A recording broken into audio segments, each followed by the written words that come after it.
Mob এবং হলো গিয়ে বৈপ্লবিক জনতার যে আচরণ, সেই দুটো আচরণের ডিফারেন্সিয়েট না করে সেগুলোকে একত্রিত করে দেওয়ার জন্যই আজকে হাদি ভাইকে হলো গিয়ে মৃত্যুর সাথে পাঞ্জা লড়তে হচ্ছে। সুতরাং আমরা আরেকটা হাদি বাংলাদেশের ভিতরে তৈরি হতে দেব না। আমরা প্রত্যেকেই যারা জুলাই বিপ্লবের সম্মুখ সারিতে ছিলাম এবং যারাই জুলাই বিপ্লবে অংশগ্রহণ করেছিলাম, প্রত্যেকেই আসলে একটি জীবন মৃত্যুর সন্ধিক্ষণেই দাঁড়িয়ে রয়েছে। পলাতক বাহিনীরা বিদেশের মাটিতে বসে বাংলাদেশের বিরুদ্ধে ষড়যন্ত্র করছে। যারা জুলাইকে ধারণ করেন, যারা জুলাইকে সামনের দিকে এগিয়ে নিয়ে যেতে চান, যারা বাংলাদেশের পক্ষে কথা বলেন, তাদেরকে হত্যার নীল নকশা করা হচ্ছে। আপনাকেই বলছি, ইন্স্যুরেন্স করলে সিটিতে সুরক্ষা পাবেন নিশ্চিতে। শুরুতেই স্মরণ করতে চাই হাদি ভাইকে। তার সাথে আমাদের অনেক যাত্রা রয়েছে, অনেক মেমোরিজ রয়েছে।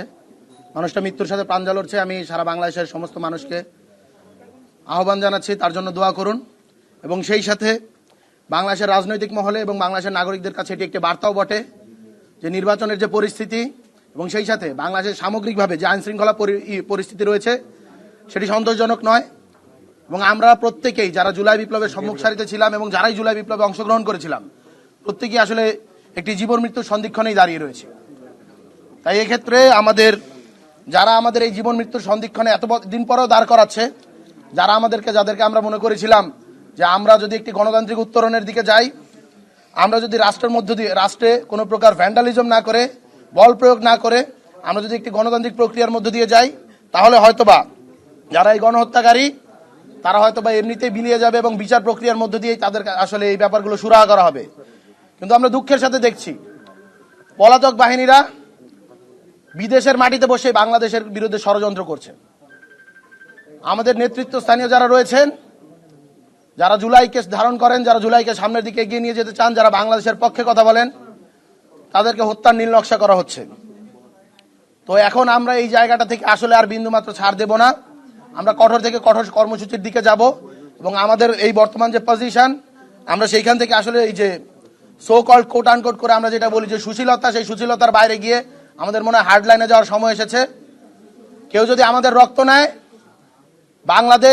বাংলাদেশের জনগণ আবার বিপ্লবিক কায়দায় রক্ত নেবে। কেউ যদি পলাতক শত্রুরা, কেউ যদি ভিন দেশে বসে বাংলাদেশের বিরুদ্ধে ষড়যন্ত্র করে, কেউ যদি বাংলাদেশের বিরুদ্ধে যুদ্ধ ঘোষণা করে, বাংলাদেশ যুদ্ধ করবে। কেউ যদি বাংলাদেশের বিরুদ্ধে শান্তি চায়, কেউ যদি বাংলাদেশের পক্ষে শান্তি চায়, বাংলাদেশ তার পক্ষে শান্তির বার্তা নিয়ে যাবে। বাংলাদেশ এখন আবার তাদের যে বৈদেশিক নীতি বলবো এবং তাদের যে রাজনৈতিক নীতি, সেখানে সমানে সমান শেয়ানে টক্করের দিক দিয়ে আগাবে। আমরা একটা কথা স্পষ্টভাবে বলতে চাই, বৈষম্য বিরোধী ছাত্র আন্দোলন আইনের প্রতি শ্রদ্ধাশীল এবং বাংলাদেশের জনগণ আইনের প্রতি শ্রদ্ধাশীল।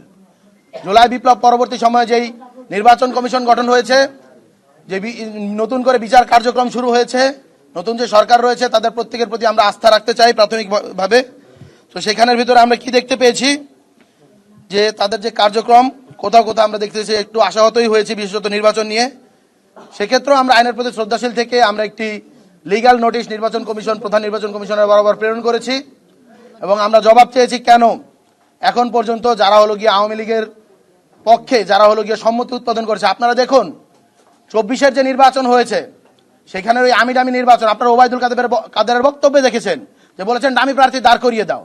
এই ধরনের বক্তব্য দেওয়ার পর এখন পর্যন্ত এই যে ডামি শব্দটা, এটা আমরা কোনো লিগ্যাল জায়গায় দেখতে পাইনি, কোনো ডকুমেন্টে দেখতে পাইনি, কোনো আইনে দেখতে পাইনি, কোনো কমিশনের পক্ষ থেকে এই শব্দটা আমরা এখন পর্যন্ত হলো গিয়ে অফিসিয়াল ভাবে আসেনি, যেটা দুঃখজনক। নির্বাচন কমিশনার এটাও বলছিলেন যে যেহেতু ডামি শব্দটা এখন পর্যন্ত অফিসিয়াল ভাবে কোনো আইন বা কোনো ইস্যুর মাধ্যমে আসেনি, আমরা অফিসিয়াল জায়গা থেকে তাদের বিরুদ্ধে কোনো অ্যাকশন নিতে পারছি না। খুব শিগগিরই আমরা জানি যে 30 নভেম্বরের মাঝে আমাদের শামীম হাসনাইন স্যারের নেতৃত্বে যেই কমিশন হয়েছিল, সেই কমিশন শেষ হয়েছে, তার রিপোর্ট দেওয়ার কথা। কেন এই রিপোর্ট দেরি হচ্ছে আমরা জানি না। রিপোর্ট হয়ে গিয়েছে, রিপোর্টটা এতদিনে সাবমিট করে দেওয়ার কথা। এই রিপোর্টটা কি বাংলাদেশ সহ পৃথিবীর বিভিন্ন রাষ্ট্রের গোয়েন্দা সংস্থাদের কাছে, বিভিন্ন রাষ্ট্রের হলো কি এম্বাসিগুলোর কাছ থেকে পারমিশন নেওয়া হচ্ছে কিনা, সেটাও কিন্তু আমরা সন্দেহের বাইরে রাখতে পারছি না।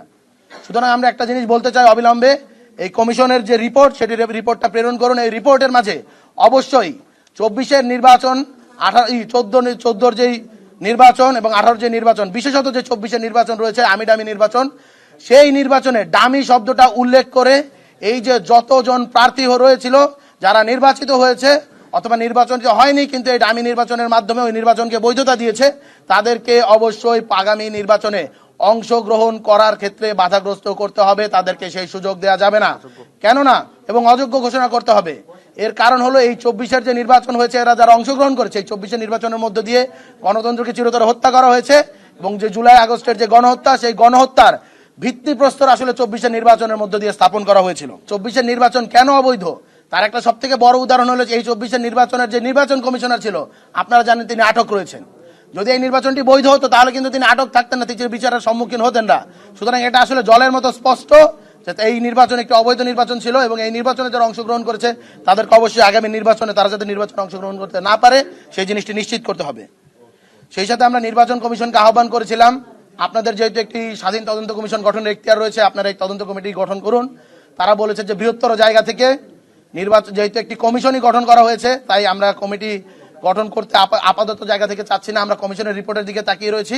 তবে আমরা আহ্বান করেছি অবশ্যই আপনাদের কমিটি করতে হবে, কমিশন কমিশনের মতো চলবে, কমিটি কমিটির মতো চলবে। এই ক্ষেত্রে আমরা একটা জিনিস স্পষ্ট করে বলতে চাই, যদি হলো গিয়ে এই ধরনের কমিটি এবং কমিশন রিপোর্টগুলোর দিকে আমরা নজর রাখবো, যদি তালবাহানা করা হয় বাংলাদেশের রাজপথে জবাব দেওয়া হবে। এবং আপাতত লিগ্যাল নোটিশ এটা আসলে প্রাইমারি স্টেপ, আইনের প্রতি শ্রদ্ধাশীল জায়গা থেকে ইনিশিয়াল স্টেপ হিসেবে আমরা এটা দেখছি। অন্যথায় আমরা হলো গিয়ে ইসের ভিতরে হাইকোর্টের দিকে, কোর্টে যাব, কোর্ট থেকে আমরা আসলে আমাদের যে রায়, আমাদের যে অধিকার সেটি আমরা নিয়ে আসব, এবং রাজপথে আমাদের যে কার্যক্রম সেটি চলমান থাকবে। 14, 18 এবং 24-এর নির্বাচন নিয়ে যে তদন্ত কমিশন হয়েছে, তার কমিশনার শামীম হাসনাইন সাহেব, তার সাথে আমরা অবিলম্বে কথা বলবো, যোগাযোগ করব, এবং এই রিপোর্টটা কেন দেওয়া হচ্ছে না তার জন্য তার থেকে আমরা জবাব চাইব। এবং আমরা রাজনৈতিক দলগুলোর ক্ষেত্রে একটা জিনিস দেখতে পাচ্ছি, আওয়ামী লীগের যে ভোট, so called quote unquote Awami লীগের যে ভোট, আওয়ামী লীগের যদি বাংলাদেশে ভোটই থাকতো তাহলে তাদের আসলে ভোট রিগ করার আসলে কোনো প্রয়োজন ছিল না, তাদের আমিডামি নির্বাচন করার প্রয়োজন ছিল না, তাদের কখনো হলো গিয়ে ভোট চুরি করার প্রয়োজন ছিল না। বাংলাদেশে তাদের ভোট নেই বলেই তারা ভোট চুরি করেছে, প্রশাসনকে, রাষ্ট্রযন্ত্রকে ব্যবহার করে, রাষ্ট্রযন্ত্রকে কারাপ্ট করে তারা নির্বাচন খেলা খেলে বাংলাদেশের মানুষের অধিকার হরণ করেছে। কিন্তু আমরা দেখতে পাচ্ছি রাজনৈতিক দলগুলো আওয়ামী লীগের ভোটের জন্য এই পলাতক যে স্বৈরাচার, তাদের কাছে সেজদা দিতে ব্যস্ত হয়ে গিয়েছে। তাদের কাছে এই যে সেজদা দেওয়া, তাদের প্রতি যে নতজানু মনোভাব, বৈষম্য বিরোধী ছাত্র আন্দোলন বাংলাদেশের প্রতিটি রাজনৈতিক দলের যে এই আচরণের প্রতি হতাশ এবং নিন্দা জানাচ্ছে।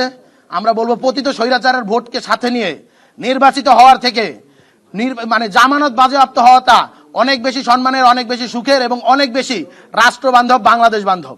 তো আমরা বলতে চাই, আরেকটা হলো গিয়া পতিত স্বৈরাচারের ভোটকে কাজে লাগিয়ে, পতিত স্বৈরাচারের সমর্থন নিয়ে এই নির্বাচন, সেটি আসলে জুলাই আগস্টের যে শহীদ তাদের রক্তের সাথে বেইমানি, এবং এই বেইমানি যারা করবে, আপনারা দেখতে পেয়েছেন আওয়ামী লীগ প্রবল প্রতাপশালী ছিল, ক্ষমতাশালী ছিল, কিন্তু তাদেরকে বাংলাদেশের মানুষ পিটিয়ে বের করে দিয়েছে, হেলিকপ্টারে করে পালাতে হয়েছে। আর 5টা মিনিট যদি বাংলাদেশে থাকতো, স্বৈরাচারী শেখ হাসিনার চিহ্নটুকু বাংলাদেশে খুঁজে পাওয়া যেত না। তাই আমরা সাবধান করে দিতে চাই, সতর্ক করে দিতে চাই, পতিত স্বৈরাচারের ফাঁদে পা দেবেন না। বিভিন্ন ধরনের গোয়েন্দা সংস্থার যেই ধরনের আমরা দেখতে পাচ্ছি যে তৎপরতা বাংলাদেশে বেড়ে গিয়েছে, সেই সম্পর্কে আমরা হুঁশিয়ারি করে দিতে চাই। এবং সেই সাথে আমরা একটা কথা বলতে চাই, বাংলাদেশের যে গণতান্ত্রিক উত্তরণ, সেই গণতান্ত্রিক উত্তরণের পথে যারা বাধা সৃষ্টি করবে তাদেরকে বৈষম্য বিরোধী ছাত্র আন্দোলন এবং বাংলাদেশের ছাত্র জনতা গণশত্রু আকারে চিহ্নিত করবে এবং তাদের বিরুদ্ধে কঠোর প্রতিরোধ গড়ে তুলবে। এবং এই ক্ষেত্রে সো কল যে মববাজির ট্যাগ দিয়ে বাংলাদেশের ছাত্র জনতাকে থামিয়ে দেওয়ার যে একটা অপচেষ্টা করা হচ্ছে, সেই অপচেষ্টাকে কিন্তু আমরা বরদাস্ত করব না।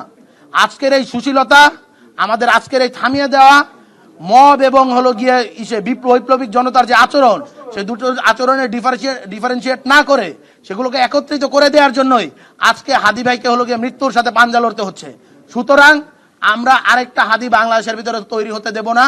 আমাদের বুকে যারা গুলি করতে চায় তাদের দিকেও বন্দুক তাক করার জন্য বাংলাদেশের জনগণ এবং বাংলাদেশের আইনশৃঙ্খলা বাহিনীকে তৎপর থাকতে হবে।